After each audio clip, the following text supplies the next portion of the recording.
بسم الله الرحمن الرحيم. عن أبي هريرة رضي الله تعالى عنه قال قال رسول الله صلى الله تعالى عليه وسلم من حسن إسلام المرء تركه ما لا يعنيه رواہ ترمذی۔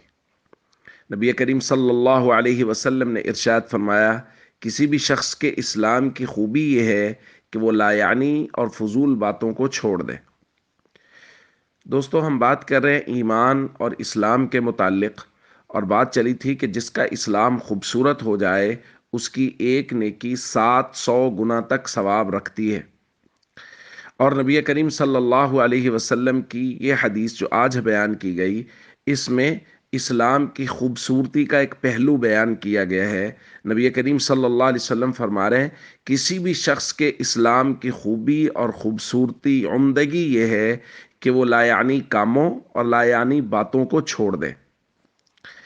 ایک دوسری روایت میں نبی کریم صلی اللہ علیہ وسلم نے ارشاد فرمایا ہے، من کان یؤمن باللہ والیوم الآخر فلیقل خیرا او لیصمت، کہ جو اللہ اور آخرت کے دن پہ ایمان رکھتا ہے وہ یا تو خیر کی بات کرتا ہے یا پھر وہ خاموش رہتا ہے۔ اس کو چاہیے کہ وہ خیر کی بات کرے یا وہ خاموش رہے۔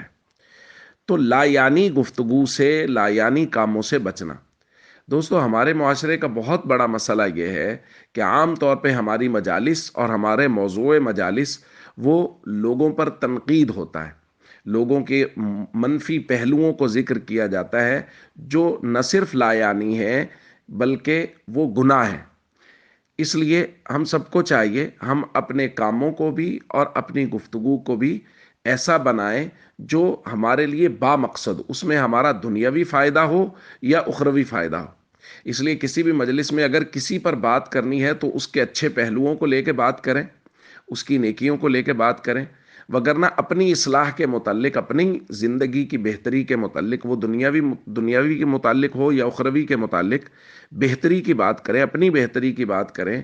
ایسی بات نہ کریں جو فضول ہو، اور ایسے کاموں سے بھی بچیں جو فضول ہو۔ یہی ہمارے اسلام کی خوبصورتی کا پہلو ہے۔ السلام علیکم ورحمۃ اللہ وبرکاتہ۔